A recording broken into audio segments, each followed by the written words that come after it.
എല്ലാവർക്കും നമസ്കാരം. നമ്മൾ കഴിഞ്ഞ ക്ലാസ്സിൻ്റെ ഓഡിയോ നോട്ട്സാണ് ഇപ്പോൾ ഇടുന്നത്.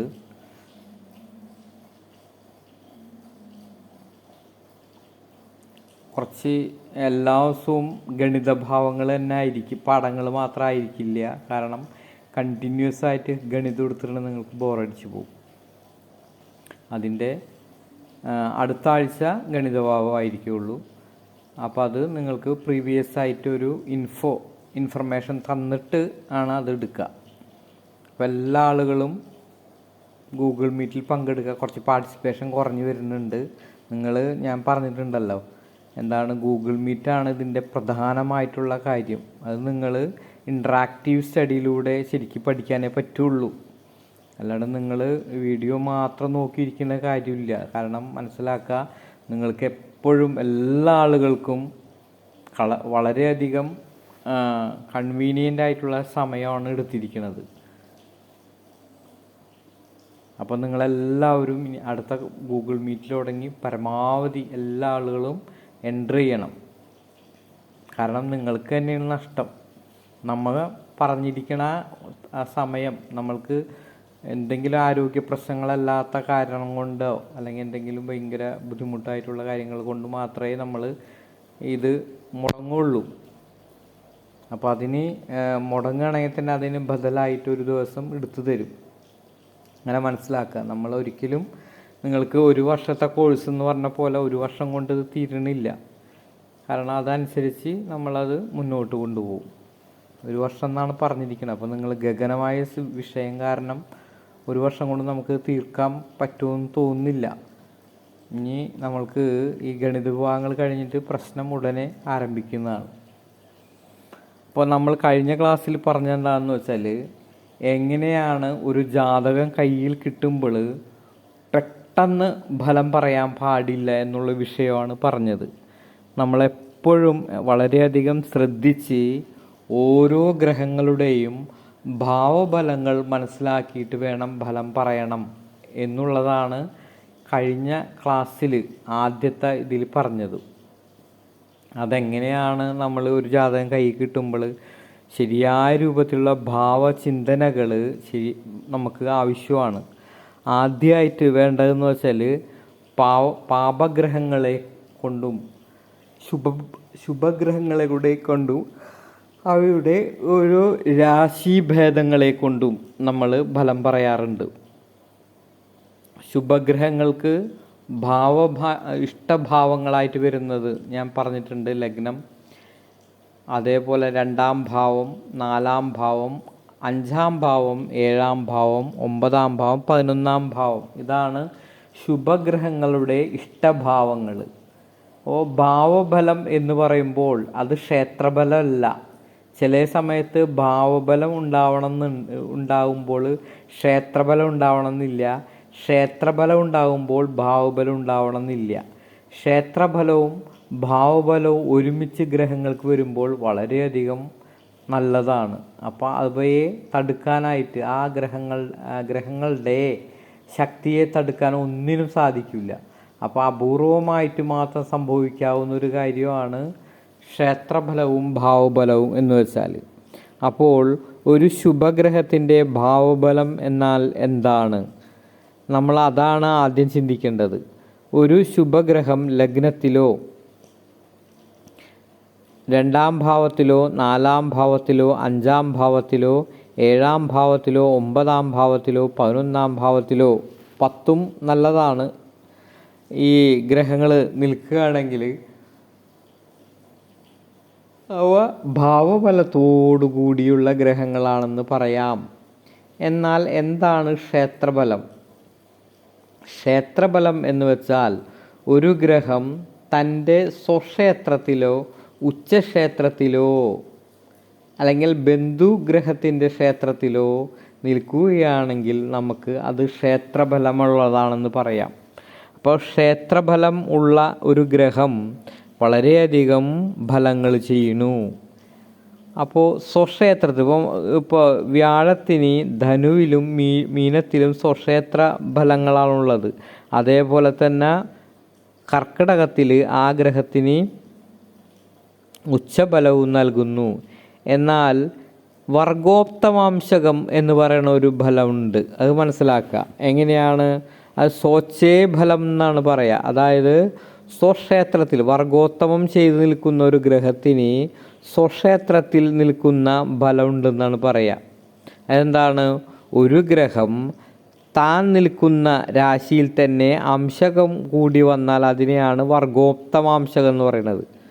അപ്പോൾ ആ ഗ്രഹത്തിന് സ്വക്ഷേത്രത്തിൽ നിന്നാലുള്ള ഫലങ്ങളുണ്ടെന്നാണ് പറയുക. ഇനി എന്താണ് ഭാവഫലവും ക്ഷേത്രഫലവും കൂടി ഒന്ന് ചേരാന്ന് വെച്ചാൽ, ഇപ്പോൾ വ്യാഴത്തെ സംബന്ധിച്ച് രണ്ടാം ഭാവം ഇഷ്ടസ്ഥാനമാണല്ലോ. ആ വ്യാഴം എന്നുള്ള ഗ്രഹം നിൽക്കുന്ന രാശി തൻ്റെ സ്വക്ഷേത്രമായാൽ, ഇപ്പോൾ എന്താണ് ധനുരാശിയോ മീനൻ രാശിയോ കർക്കടൻ രാശിയോ ഒക്കെ രണ്ടാം ഭാവമായിട്ട് അവിടെ നിന്നാൽ ആ ഗ്രഹത്തിന് ക്ഷേത്രഫലവും ഭാവഫലവും കൂടി വന്നു. എന്നാൽ മൂന്നാം ഭാവം കർക്കടൻ രാശിയായി വ്യാഴം അവിടെ നിൽക്കണമെന്ന് നോക്കി. ഇടവത്തിലാണ് വ്യാഴം, ഇടവമാണ് ലഗ്നം. അപ്പോൾ കർക്കടത്തിൽ വ്യാഴം നിൽക്കണു. അപ്പോൾ വ്യാഴത്തിന് ക്ഷേത്രബലം ഉണ്ടെങ്കിലും ഭാവബലമില്ല. ഈ ഭാവബലമില്ലായ്മ ഈ വ്യാഴത്തിൻ്റെ ഫലദായക ശേഷിയെ കുറയ്ക്കും. അങ്ങനെ മനസ്സിലാക്കി വയ്ക്കുക. ഇതാണ് നമ്മൾ മനസ്സിലാക്കി വളരെയധികം ചിന്തിച്ച് ഫലം പറയേണ്ടത്. അപ്പോൾ പൂർണ്ണമായിട്ടുള്ള ഗുണഫലങ്ങൾ വ്യാഴത്തെ കൊണ്ട് കിട്ടില്ല. വ്യാഴത്തിന് എങ്ങനെയാണ് വരിക? വ്യാഴത്തിന് കാരക വിഷയങ്ങളിൽ വ്യാഴം സന്താനകാരകനാണ്. അതേപോലെ തന്നെ സർവേശ്വരകാരകത്വവും ഈശ്വരകാരകത്വവും ഗുരു കാരണവത്വവും വ്യാഴനുണ്ട്. അപ്പോൾ ഇങ്ങനെയുള്ള കാര്യങ്ങളൊക്കെ എന്താണ്? വർഗബലത്തോടു കൂടി അല്ലെങ്കിൽ ഭാവബലത്തോടു കൂടിയ വ്യാഴം നിന്നാലേ നമുക്ക് അത് അനുഭവവേദ്യമാവുകയുള്ളൂ. അതുകൊണ്ട് എപ്പോഴാണ് ആ ദശയുടെ കാര്യങ്ങൾ നമുക്ക് അനുഭവപ്പെടുക? അപ്പോൾ ആ ദശാനാഥൻ നടക്കുമ്പോൾ നമുക്ക് അനുഭവപ്പെടും. മറ്റുള്ള ദശാനാഥന്മാർ നമ്മൾക്ക് ദശ അല്ലെങ്കിൽ അപഹാരം നടന്നുകൊണ്ടിരിക്കുമ്പോൾ അത് അനുഭവപ്പെടണമെന്നില്ല. എന്തുകൊണ്ടാണ്? ഞാൻ ഇതിനെക്കുറിച്ച് പല പ്രാവശ്യം നിങ്ങളോട് പറഞ്ഞിട്ടുണ്ട് അല്ലേ? ഇപ്പോൾ നമ്മൾക്ക് ഒരു സ്റ്റേജിൽ ഒരു കുറേ ഒരു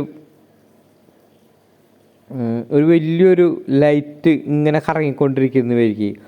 ഇപ്പോൾ ഒരു 12 കളറുകളുണ്ടെന്ന് വിചാരിക്കും. ഓരോ കളറുകളും ഓരോ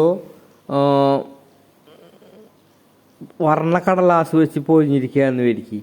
അപ്പോൾ അത് അത് ഒരു സൂര്യനെ പോലെ ഉള്ളൊരു വലിയൊരു ലൈറ്റിനോട് അത് നേരെ വരുമ്പോൾ അത് പച്ചയാണെങ്കിൽ പച്ചപ്രകാശവും മഞ്ഞയാണെങ്കിൽ മഞ്ഞപ്രകാശവും ഇങ്ങനെ എമിറ്റ് ചെയ്യുന്നു എന്ന് വിചാരിക്കും. ഇതുപോലെ തന്നെയാണ് കാലവും. മനസ്സിലായ? ഇപ്പം വ്യാഴൻ ഇതേപോലെ നവഗ്രഹങ്ങൾ സൂര്യൻ, ചന്ദ്രൻ, കുജൻ, ബുധൻ, വ്യാഴൻ, ശുക്രൻ, ശനി, രാഹു, കേതുക്കൾ ഇതൊക്കെ ഒരു മകുടത്തുമ്പോൾ ഇങ്ങനെ പിടിപ്പിച്ചിട്ടുണ്ടെന്ന് വിചാരിക്കും. അപ്പോൾ ഇത് ഇങ്ങനെ കറങ്ങിക്കൊണ്ടിരിക്കുകയാണ്. അപ്പുറത്തെ സൂര്യനുണ്ടെന്ന് വിചാരിക്കുക. അപ്പോൾ അല്ലെങ്കിൽ നമ്മളെ ലഗ്നം അപ്പുറത്തെന്ന് വിചാരിക്കുക. ആ ഇതിലൂടെ സൂര്യനാകുന്ന ആ പ്രധാനപ്പെട്ട ഇതിലൂടെ നമ്മൾക്ക് ആ ഒരു ലൈറ്റിൻ്റെ സഹായത്തോടുകൂടി നമ്മളിലേക്ക് ഇതിങ്ങനെ കറങ്ങിക്കൊണ്ടിരിക്കുകയാണെന്ന് നിങ്ങൾക്കറിയാലോ. അനുസ്യൂതമായിട്ട് കണ്ടിന്യൂസ് ആയിട്ട് ഇതിങ്ങനെ നമ്മളിലേക്ക് വരുമ്പോൾ ഇത്രയും കാലം ഇപ്പോൾ ഈ വ്യാഴത്തിൻ്റെ പ്രഭവം ആണെങ്കിൽ 16 വർഷം വരെ അത്രയ്ക്ക് വ്യാഴം എന്ന് പറയുന്നത് വലിയൊരു ഗ്രഹമാണ്. നമ്മൾക്ക് ഈ പ്രഭവം കഴിഞ്ഞ് കിട്ടാൻ നമ്മളിലുള്ള പ്രഭവം 16 വർഷം എടുക്കും മനസ്സിലാക്കുക. അപ്പോൾ അതിനിടയിൽ ചെറിയ കുറച്ച് വർഷങ്ങൾ മറ്റുള്ള ഗ്രഹങ്ങൾ കൂടി അപഹരിക്കും. അപ്പോൾ നമ്മൾക്ക് വ്യാഴദശ വരുമ്പോൾ വ്യാഴന് എപ്പോഴും മുഖ്യമന്ത്രിയുടെ റോളായിരിക്കും.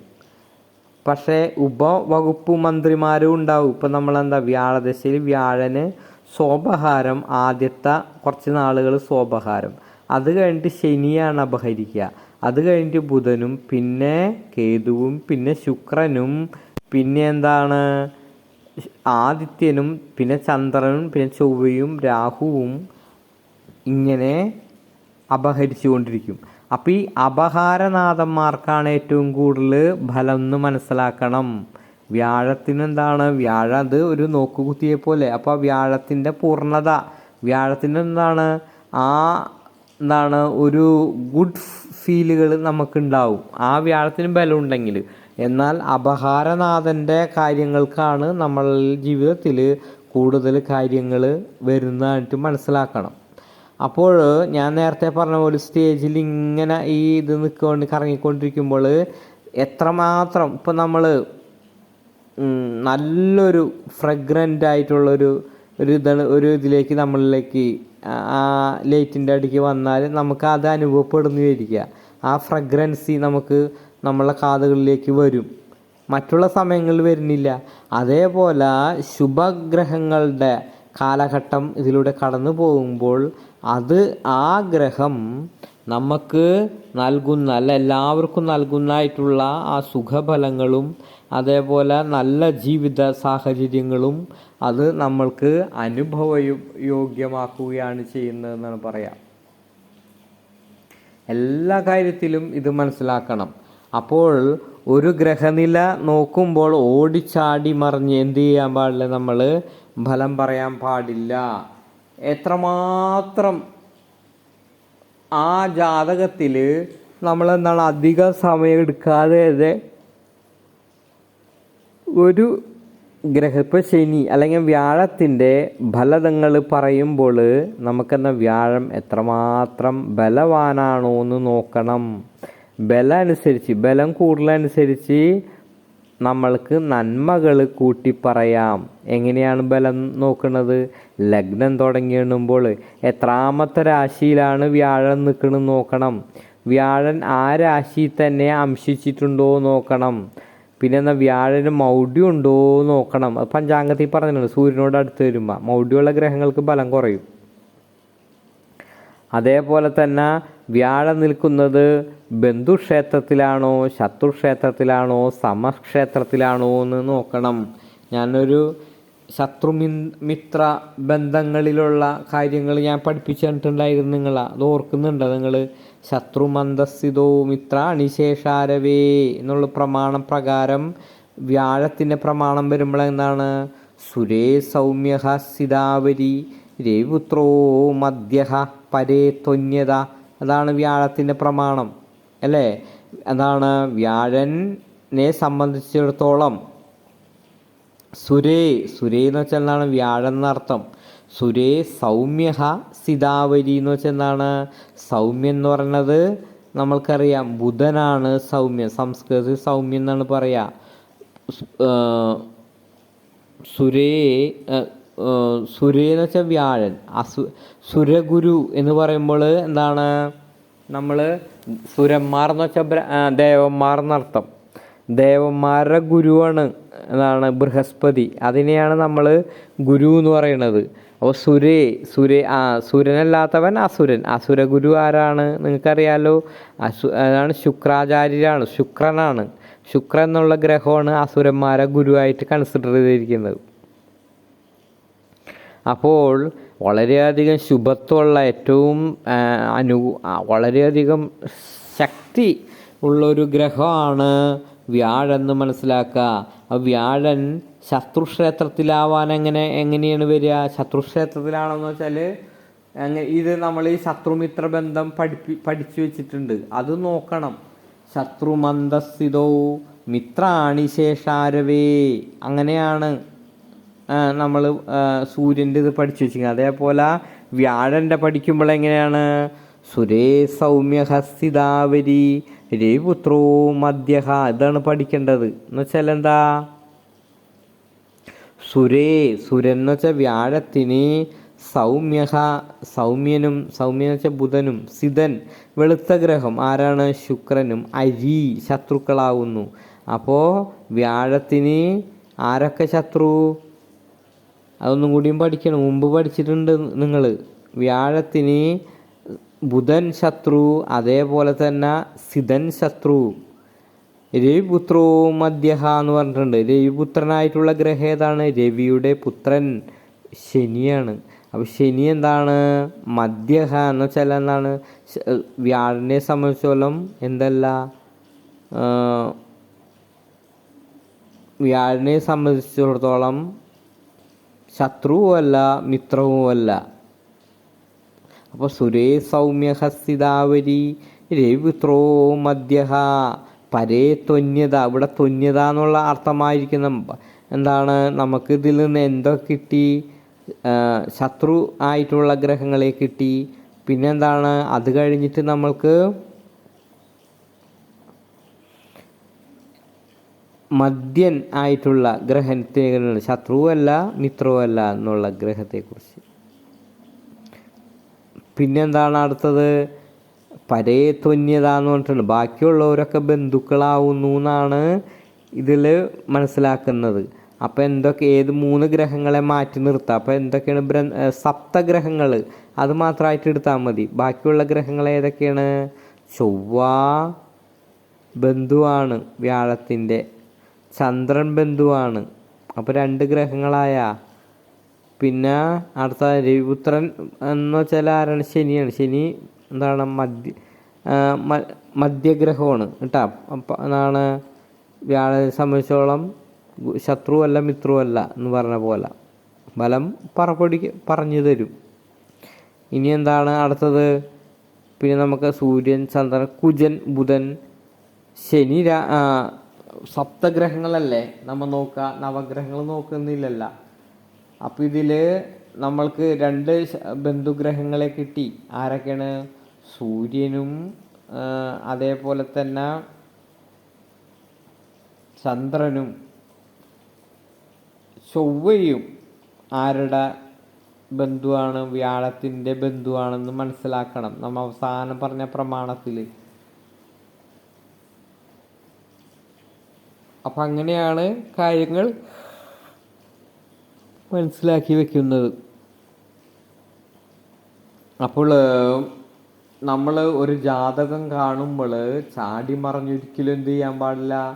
ഫലപ്രവചനങ്ങൾ നടത്താൻ പാടില്ല. വിശേഷമായിട്ട് നിങ്ങളുടെ യുക്തി ഉപയോഗിച്ച് വളരെ നല്ല രൂപത്തിൽ പഠിച്ചാൽ മനസ്സിലാക്കിയായിട്ട് ഫലം പറയാൻ പറ്റുള്ളൂ. അങ്ങനെയുള്ള ഫലങ്ങൾ ഒരിക്കലും തെറ്റിപ്പോവില്ല.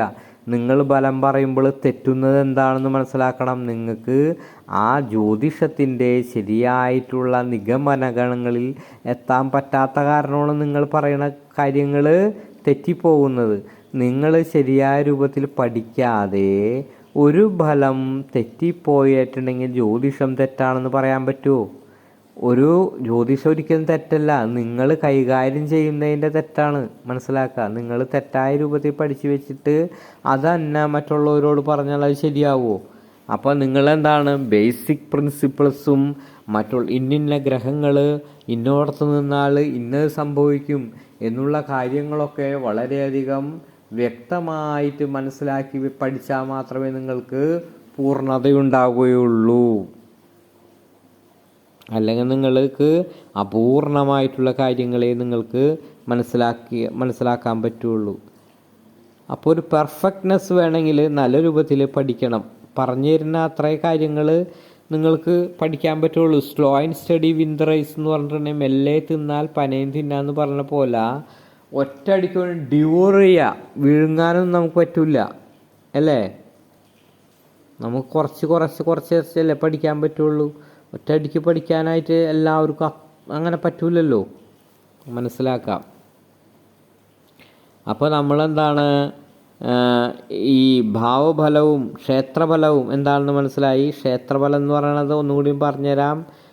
ഒരു ഗ്രഹത്തിൻ്റെ സ്വക്ഷേത്രങ്ങളോ അതേപോലെ തന്നെ ബന്ധുക്ഷേത്രമോ പിന്നെ ഉച്ചക്ഷേത്രമോ ആവുകയും ഒരു ഗ്രഹം ജാതകത്തിൽ എവിടെയാണ് നിൽക്കണമെന്ന് കണ്ട ആ രാശി തന്നെ അംശിച്ചായിട്ട് കണ്ടാലും ആ ഗ്രഹത്തിന് വിശേഷ ഫലം ഉണ്ടാകും. ഇപ്പം നിങ്ങൾക്ക് എന്താണ് അതിന് നമ്മൾ ആ സമയത്ത് ഇത് സമയങ്ങളൊക്കെ എന്താണ്, ഇപ്പം ഒരു കാര്യം ഞാൻ പറഞ്ഞേറ്റെ, എന്ത് കാര്യം ഉണ്ടെങ്കിലും നിസ്സാരമായിട്ടുള്ള ഒരുപാട് കാര്യങ്ങളിലൂടെ നിങ്ങൾക്ക് കമ്പ്യൂട്ടറിലൂടെയൊക്കെ ഇൻ്റർനെറ്റിലൂടെയൊക്കെ വിവരങ്ങൾ കിട്ടുന്നുണ്ട്. ചെറിയൊരു ഇത് കൊടുത്താൽ, ഇൻഫർമേഷൻ കൊടുത്താൽ മതി, അതിൻ്റെ 10 മടങ്ങായിട്ട് GP ചാറ്റ് എന്നൊക്കെ പറഞ്ഞിട്ടുള്ള ഇത് എന്നാണ് ആർട്ടിഫിഷ്യൽ ഇൻ്റലിജൻസ് ഒക്കെയാണ് പ്രവർത്തിക്കുന്നത് അവിടെ.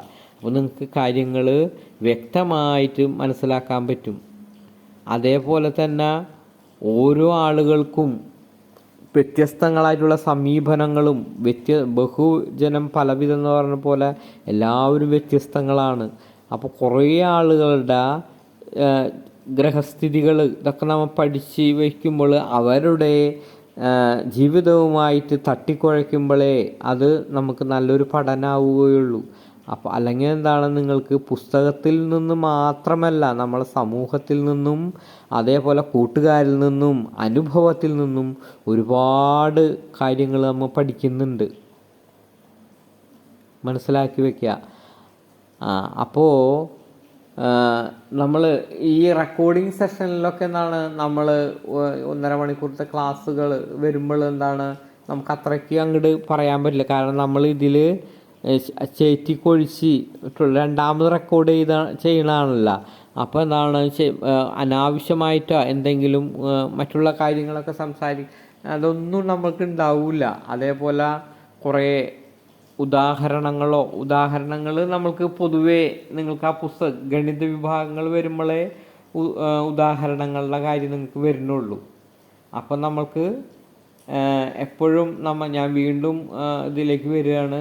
നമ്മളെന്താ, ജാതകം നോക്കുമ്പോൾ അതിൻ്റെ ഭാവഫലങ്ങൾ, പാപഗ്രഹങ്ങളാണെങ്കിൽ പാപഗ്രഹങ്ങളുടെ ഭാവഫലങ്ങൾ, അതായത് 3, 6, 11 ഇത് നോക്കണം നന്നായിട്ട്. പാപഗ്രഹമാണെങ്കിൽ ഒരു പാപഗ്രഹം ഒരിക്കലും ശുഭഗ്രഹമായിട്ട് മാറുകയില്ല.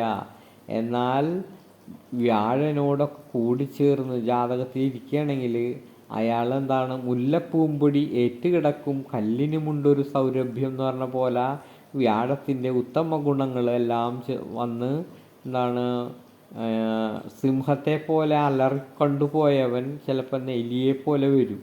കാരണം അതങ്ങനെയാണ്. മാനസാന്തരം വരുമ്പോൾ നമ്മൾ ഒരിക്കലും എന്താണ്, നമ്മൾ എന്തിന് വഴിവെക്കരുത്, വലിയ വലിയ സംഘർഷങ്ങൾക്കും അതേപോലെ തന്നെ ദേഷ്യത്തിനും വകവെക്കരുത്. വളരെ എപ്പോഴും കൺട്രോൾ ചെയ്തുകൊണ്ടിരിക്കുക. അല്ലെങ്കിൽ എന്തുണ്ടാവും, നമ്മൾ പരശുരാമൻ ശിവനെ കാണാൻ പോയപ്പോൾ ഒരു മഴുകൊണ്ട് നമ്മൾ ഗണപതിയുടെ കൊമ്പ് വെട്ടിയ പോലെ ഇരിക്കും. രണ്ടുപേരും വിട്ടുകൊടുത്തില്ല അല്ലേ? ഗണപതിക്കും വാശി, അതേപോലെ പരശുരാമനും വാശി. അങ്ങനെ വരുമ്പോൾ യുദ്ധം കൊള്ളുന്നെന്ന് പറയാം. അപ്പോൾ നമ്മൾക്ക് അന്ന് ഉള്ള കാര്യങ്ങളിൽ നമുക്കിപ്പോൾ ഓരോ കാര്യത്തിൽ നമുക്ക് അവഗാഹം ഉണ്ടാവണമെങ്കിൽ കുറേയൊക്കെ നമ്മൾ ബുദ്ധിമുട്ടാണ് തരില്ല. വെറുതെ അങ്ങോട്ടും ഇങ്ങോട്ടും നടന്ന ഇതൊന്ന് ജസ്റ്റ് ഒന്ന് നോക്കി 1 മണിക്കൂർ 1/2 മണിക്കൂറെങ്കിലും നിത്യവും നമ്മളൊക്കെ നോട്ട്സുകൾ നോക്കുക. അതേപോലെ തന്നെ ഞാൻ തരുന്ന നോട്ട്സ് അല്ലാണ്ട് പുസ്തകങ്ങളിൽ നിന്ന് ഒരുപാട് അറിവുകൾ കിട്ടും നിങ്ങൾക്ക്. ഇതൊക്കെ നോക്കി വയ്ക്കുക, നോക്കി പഠിക്കുക. അന്ന് സെൽഫ് ഡിപ്പെൻഡൻ്റ് ആവുക. എപ്പോഴും അവനവനെ തന്നെ ആശ്രയിച്ചിങ്ങാട്ട് കാര്യങ്ങൾ നോക്കുക. നമുക്ക് തന്നെ ഒരുപാട്, എനിക്കിപ്പോൾ ഫേസ്ബുക്കിലൂടെയൊക്കെ എന്താണ് ഒരുപാട് ജാതകങ്ങൾ, ഒരു 10-100 ജാതകങ്ങളൊക്കെ ഒരു ദിവസം കൈകാര്യം ചെയ്യാൻ വരുന്നുണ്ട്. അപ്പോൾ അവരുടെ ഗ്രഹനിലയുമായി താരതമ്യപ്പെടുത്തി ഒരു സ്റ്റഡി നടത്തിക്കൊണ്ടിരിക്കുകയാണ് ഞാൻ. മനസ്സിലായ? അപ്പോൾ എനിക്കെന്താണ്, ഓരോ ജാതകങ്ങളിലൂടെ അവരവരെ കാര്യങ്ങളൊക്കെ വ്യക്തമായിട്ട് പറയാൻ പറ്റുന്നത് എന്താണെന്ന് മനസ്സിലാക്കണം. നമ്മൾ അതിനെക്കുറിച്ച് വളരെയധികം സ്റ്റഡി നടത്തിയിട്ടാണ്. അല്ലാണ്ട് വെറുതെ നമ്മൾക്കെന്താണ്, എന്ത് കഴിവാണ് നമുക്കുള്ളത്? ഒരു കഴിവുമില്ല. എന്നാണ് ഈശ്വരനുമായിട്ട് ഇതുമായി ഒരു ബന്ധമില്ല എന്ന് മനസ്സിലാക്കുക. നമ്മൾ പഠിച്ചത് വെച്ച് പറയുമ്പോൾ ചില ആളുകൾ ഉപാസന കൊണ്ട് പറയുന്ന ആളുകൾ ഉണ്ടാവും. പക്ഷെ ഉപാസനകൾ കൊണ്ടൊക്കെ നാം പറയണമെങ്കിൽ ശരിയായ രീതിയിലുള്ള ഉപാസനകളും നല്ല രൂപത്തിലുള്ള സമർപ്പണ മനോഭാവവും കൂടി വേണം. പക്ഷെ നമ്മൾക്കിതൊരു സയൻസായിട്ട് എടുത്താൽ മതി. നമ്മളെന്താണ് ഒരു സയൻസായിട്ട് മിത്ത് എന്നതിലുപരി ഒരു സയൻസായിട്ട് എടുക്കുമ്പോൾ നമ്മളെന്താണ് ശരിയായ രൂപത്തിലുള്ള പ്രവചനങ്ങൾ നമുക്ക് പറ്റും. നമ്മൾ നല്ല രൂപത്തിൽ പഠിച്ചു വെച്ചാൽ. അല്ലെങ്കിൽ എന്താണ്, നമ്മൾ പഠിക്കാതിരുന്നിട്ടുണ്ടെങ്കിൽ നമുക്ക് പറ്റില്ല. അപ്പോൾ അത് ഓരോ ദിവസവും ഓരോ ജ്യോതിഷ ഗ്രന്ഥങ്ങൾ പഠിച്ച് കാര്യങ്ങളൊക്കെ വൃത്തിയാക്കി വെച്ചിട്ടുണ്ടെങ്കിൽ നമുക്ക് മനസ്സിലാക്കാനായിട്ട് പറ്റും.